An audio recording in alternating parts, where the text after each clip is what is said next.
Hi guys, and welcome to this video on preparing for the HF assessment. Now to begin with, you're going to be given 3 documents that you just need to fill out. It's probably best that you fill them out before the HF assessment begins, just to save on time, because there's a number of people that are going to need to be assessed. So first thing you have is the declaration by the HF assessors. Please fill in your student initials and surname, your ID number or passport number, your examination number, and then the date that you complete the HF assessment. Also, there's the RAE practical assessment sheet. Again, just at the top, please fill your student initials and surname, the examination number, today's date, and then again your ID number and passport number. Probably the most important sheet is the RAE HF assessment log sheet, Qsl Card, and HF assessors declaration. So again, you need the student initials and surname in 2 different places, your ID number and passport, again your examination number, and then today's date. And we'll be coming back to the sheet later on. Oh, and also don't forget the place is the Cape Town Amateur Radio Club, the Cape Town Amateur Radio Centre Clubhouse, so please put that down as the place that you had the HF assessment. Okay, so during the HF assessment you'll have a crib sheet, and it will look exactly like what you're going to see in front of you. Don't feel nervous. Well, you're going to be transmitting at very, very low power, so you're not going to interrupt anyone. No one else is really going to be able to hear you. So just relax, enjoy the process, and have a bit of fun. So to start off with, you are going to call CQ, so you're going to have a radio in front of you. It's probably going to be set to the 40 meter band. So in front of you, it says something like 7.070 or 7.090, something like that.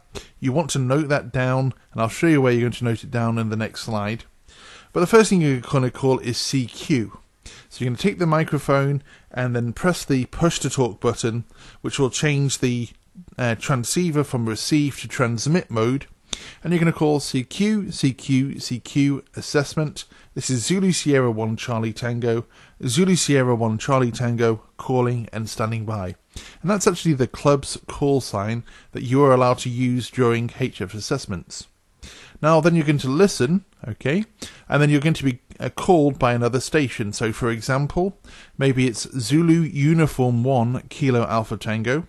So you might hear Zulu. This is Zulu Uniform 1 Kilo Alpha Tango. Hi there, my name is Pino, or the name of the person, and they'll pass it back to you.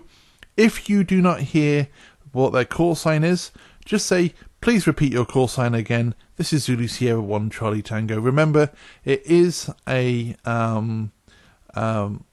regulation that you have to use the call sign of the club every single time that you transmit. So if you're not sure, just say, please can you just repeat your name, or please can you repeat please repeat your location. This is Zulu Sierra 1 Charlie Tango. Okay, so the next thing that you're going to say is, well, you're going to give the station a signal report, and they're going to give you a signal report. So then you're going to say, well, Zulu Uniform 1 Kilo Alpha Tango, this is Zulu Sierra 1 Charlie Tango. My name is, and you're going to give your name and the NATO spelling. So for example, my name is Chris. So my name is Chris, Charlie, Hotel, Romeo, India, Sierra, Chris. And your signal report is, and probably it will be a 5 and a 9. So you'll say your signal report is 5 and a 9. You can read it off the radio as well, but you really don't have to. A 5 and 9 is perfectly reasonable. And then just to finish that, you're passing it back to them. You can say either back to you or Zulu Uniform 1 Kilo Alpha Tango from Zulu Sierra 1 Charlie Tango. And then they'll say, well, okay, this is Zulu Sierra 1 Charlie Tango. This is Zulu Uniform 1 Kilo Alpha Tango. Okay, thanks very much for the 5 and 9. You're also 5 and 9, which you're going to write down on the log sheet. And then they'll just pass it back to you. And finally, you can say, thank you so much for the contact. If there's another person waiting, you might say, please stand by for another candidate. Or maybe we won't do that. Maybe you'll just stay by the radio, make your 5 contacts. So you might not have to say, please stand by for another candidate. But then you're going to say, 73 from Zulu Sierra 1 Charlie Tango. And if you need more contacts, if you've still got maybe 3 or 4 to go, then you just start the process again and then wait for another station to call you in. Now, whilst you're doing that, you've got your HF assessment log sheet in front of you. So, for example, let's say it was Pino, Papa India November Oscar, who contacted you. Well, she's got the call sign Zulu Uniform 1 Kilo Alpha Tango. Well, she's going to be maybe the first one that calls you. The date of your assessment.